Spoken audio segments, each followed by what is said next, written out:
महादेव तो अघरदानी है, अघरदानी प्रसन्न हो गए, महादेव प्रकट हो गए। उन्होंने भस्मासुर से पूछा क्या चाहिए तुमको। भस्मासुर ने कहा कि मैं जिसको छू लूं, मैं जिसके सर पे हाथ रख दूं वो भस्म हो जाए, लेकिन मुझको कोई भस्म नहीं कर सके। मैं जिसके सिर पे हाथ रखूं वो भस्म हो जाए। महादेव भगवान के रूप में, ईश्वर के रूप में समदर्शी हैं, तो उन्होंने वरदान दे दिया, कहा तथास्तु, ठीक है ऐसा ही होगा। वरदान मिल गया। अब महादेव कहते हैं अब जाओ, वरदान तो मिल गया। उसने कहा, भस्मासुर ने कहा कि महादेव मुझको ये ताकत मिली कि नहीं मिली, इसको बिना टेस्ट किए मैं कैसे जाऊं? तो आइए पहले मैं आप ही के सिर पे हाथ रखूंगा ताकि देखता हूं कि आप भस्म होते हैं कि नहीं।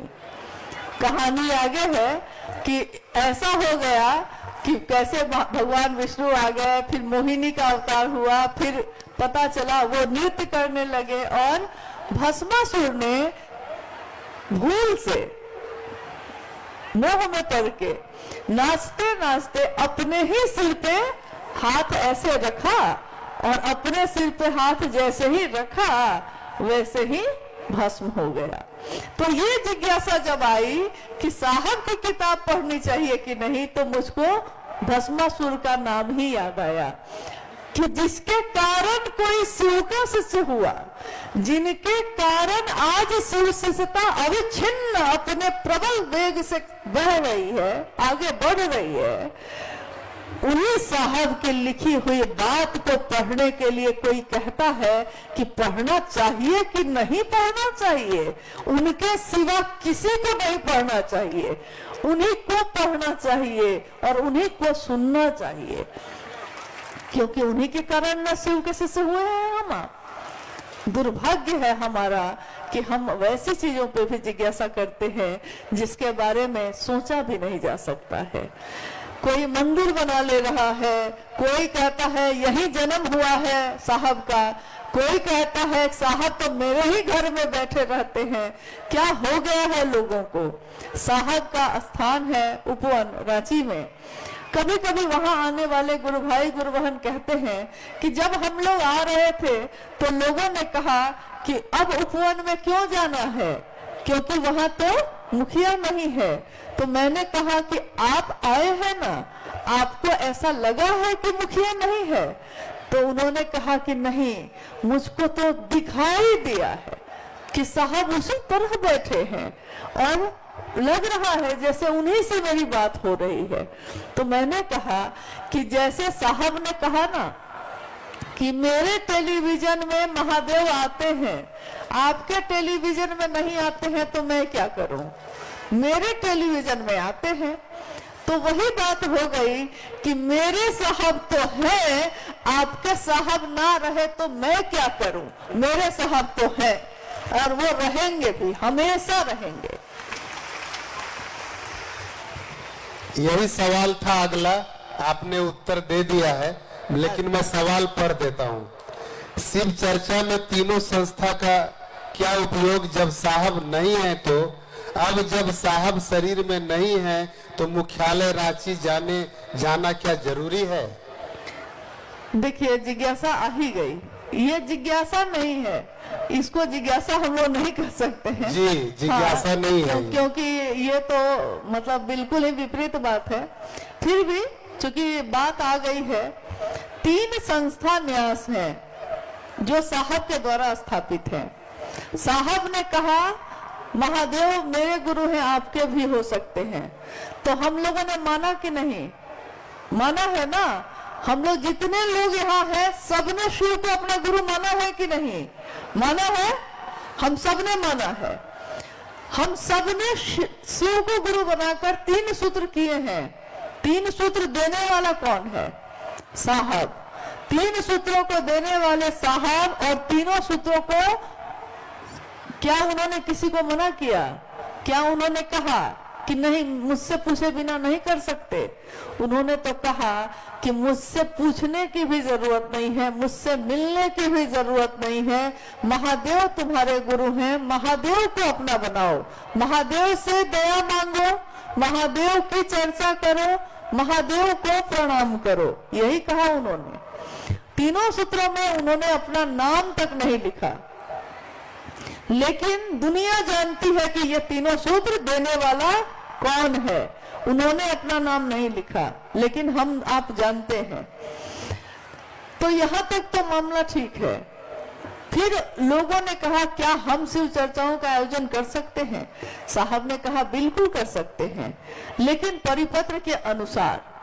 जो परिपत्र मैंने जारी किए हैं लोगों की सुविधाओं के लिए किए हैं, लोगों की सुरक्षा के लिए किए हैं, तो अपनी सुरक्षा और सुविधा को देखते हुए करिएगा। लोग करने लगे। अब आप लोग बताइए, इतने लोग यहाँ बैठे हैं, आप अलग, कोई पूर्णिया का होगा, कोई कटिहार का होगा, कोई खगड़िया का होगा, कोई मधेपुरा, सहरसा, सुपौल का होगा है ना भाई? सब कोई है। आप बताइए कि आपसे कभी किसी ने ये कहा कि शिव चर्चा का आयोजन करने से पहले आपको पूछना पड़ेगा? नहीं ना। शिव चर्चाओं का आयोजन तो आप करते ही हैं, कोई आपको कुछ बोलने नहीं जाता। लेकिन साहब ने 2007 में शिवशिष्य परिवार संस्था की स्थापना की और 2008 में, सोचिए आज से कितने वर्ष पहले की बात है, 2008 में शिवशिष्य हरिंद्रानंद फाउंडेशन और वैश्विक शिवशिष्य परिवार की स्थापना हुई। इन तीनों का मूल उद्देश्य, हर संस्था या न्यास का कोई मूल उद्देश्य होता है।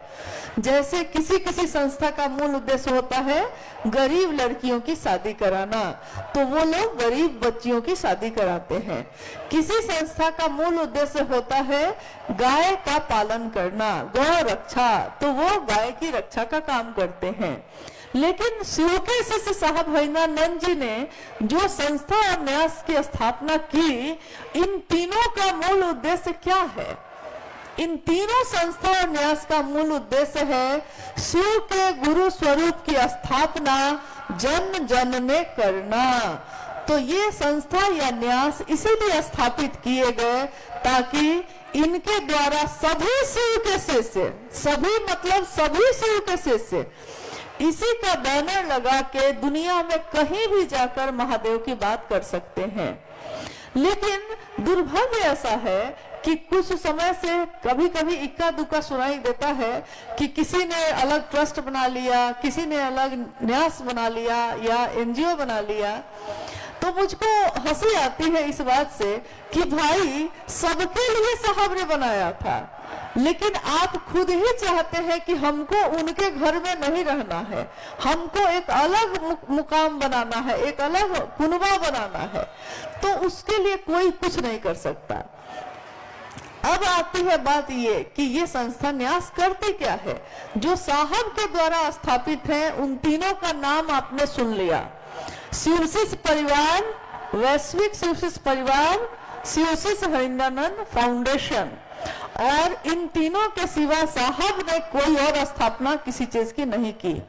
इसमें उन्होंने सभी तरह के शिव शिष्यों को शामिल किया और सबके ऊपर ये जिम्मेदारी दी कि दुनिया में कहीं भी महादेव का काम हो तो आप मदद करिएगा, शासन नहीं सहयोग करिएगा। इसलिए मैंने बनाया है।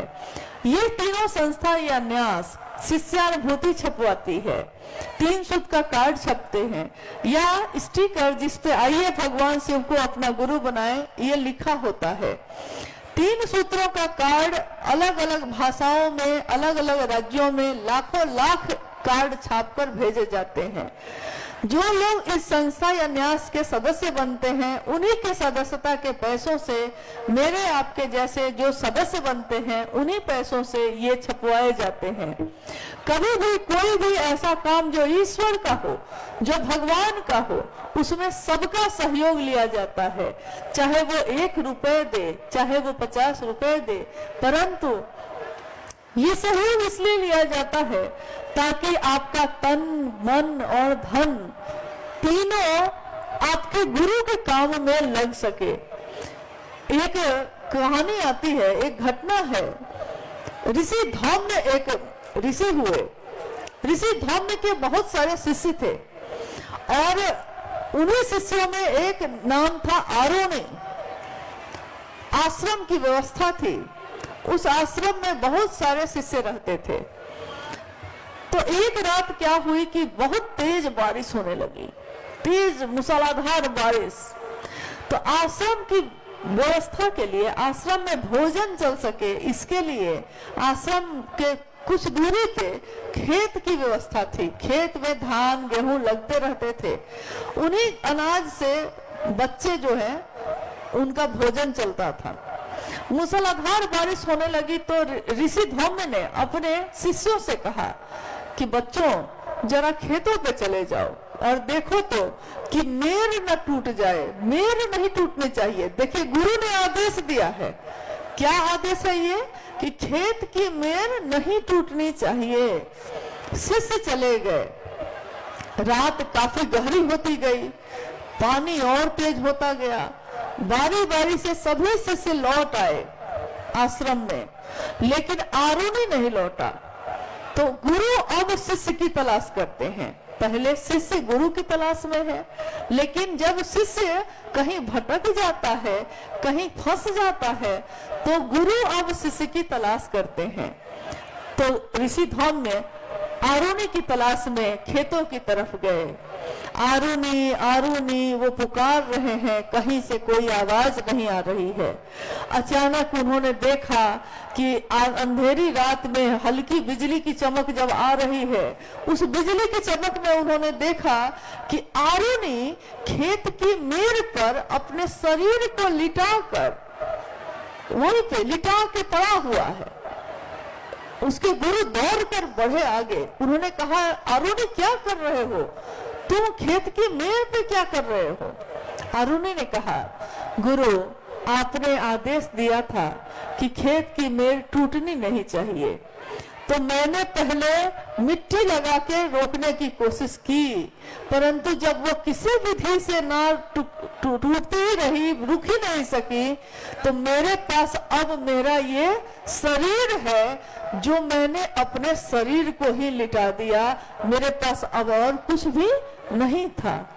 देखिए गुरु के आदेश में बल होता है। गुरु के आदेश के कारण मन तन धन तीनों हम अर्पित करते हैं। आज भी अपने किए, लेकिन आप अपनों के लिए जब कुछ करते हैं तो आप उसकी गिनती नहीं करते, उसका हिसाब नहीं करते। जो रिश्ते दिल से होते हैं, उन दिल के रिश्तों को दिल से काम किया जाता है, दिमाग के रिश्ते को दिमाग से काम लिया जाता है। दिल के रिश्ते हैं ये, महादेव मेरे हैं, तो मेरा काम, मेरे महादेव का काम कौन करेगा अगर हम ना करेंगे।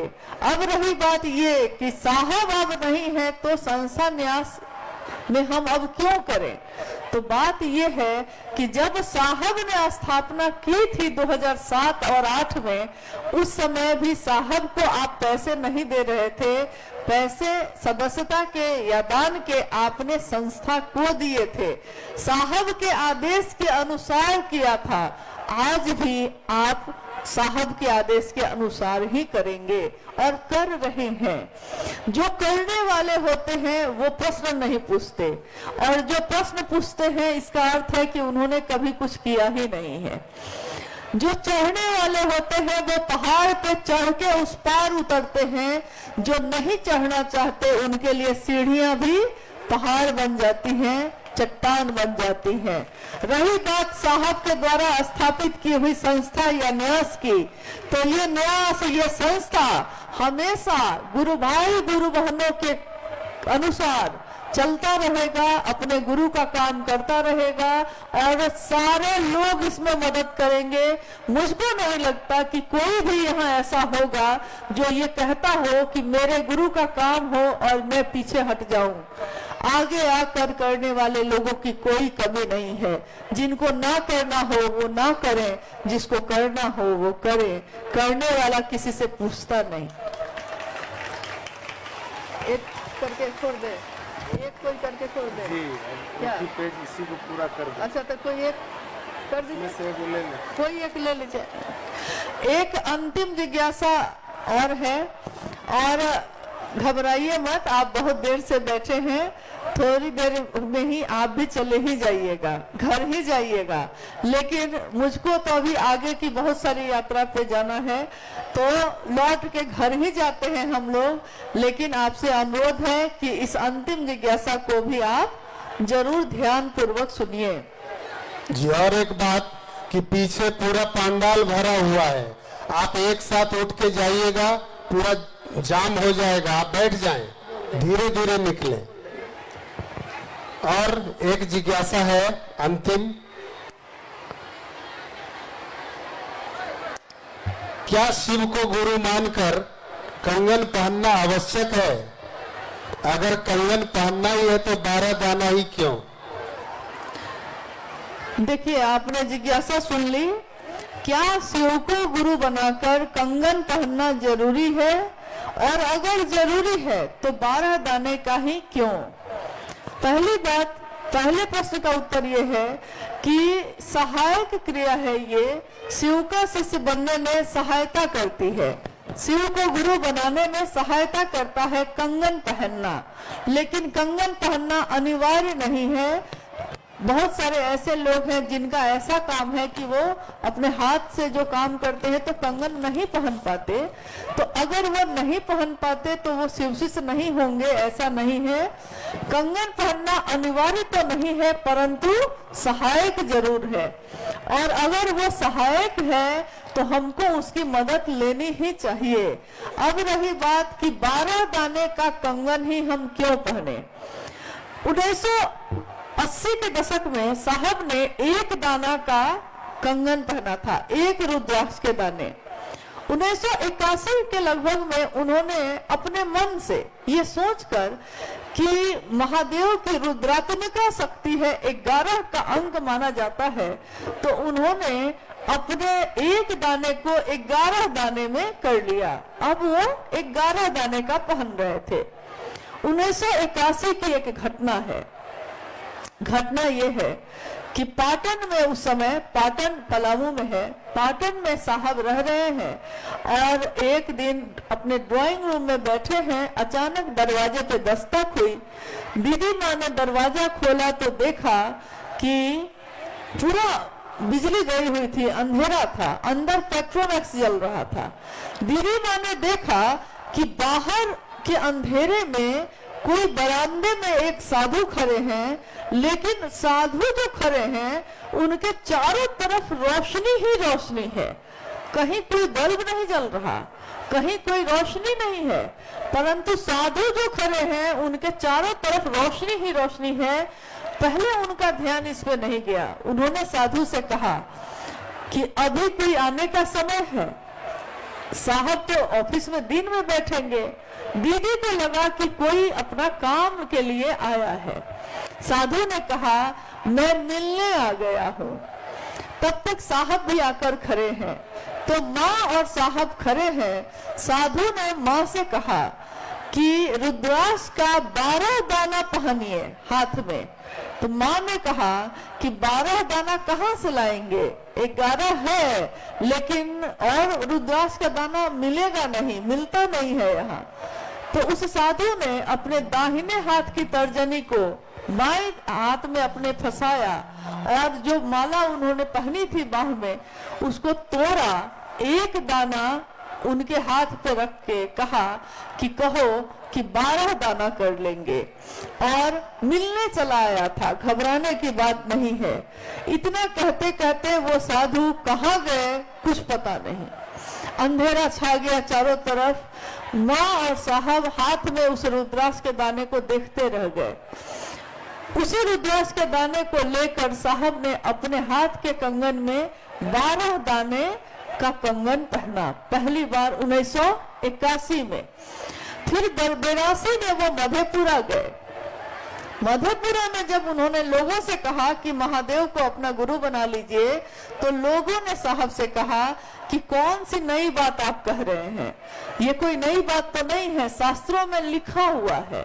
तो शास्त्रों का अध्ययन तब किया गया, तो उन शास्त्रों में शिव पुराण में लिखा है कि 12 दाने के कंगन पहनने चाहिए, 12 सूर्य है, 12 राशियां हैं, 12 ज्योतिर्लिंग है, 108 को अगर 9 अंक, 108 माला पे जप करने का अंक है, 9 शक्ति का अंक है, 108 को 9 से आप भाग दीजिएगा तो 12 का अक्षर बचेगा। तो 12 जो राशियां हैं, 12 ज्योतिर्लिंग हैं, इसी गणना पे, अंक विज्ञान पे, अंक गणित पे बने हुए हैं और इसका परिणाम दूरगामी है। तो साहब ने उस समय से 12 दाने पहनने शुरू किए, इसीलिए शिव के शिष्य भी 12 दाने के कंगन पहनते हैं। जिज्ञासा बहुत सारी है और जिज्ञासाओं का अंत नहीं होगा। घोषणा के लिए भी बहुत सारे नाम आए हैं यहाँ मंच पे, और इतने ज्यादा नाम आए हैं कि जिनको पढ़ना संभव नहीं है। तो मेरा आग्रह है कि आप सबके साथ साथ हम सब भी, जिनका भी नाम आया है, नाम आया, जितने भी नाम यहाँ आए हैं, मौजूद हैं, घोषणा है कि आज से और अभी से, और एक है,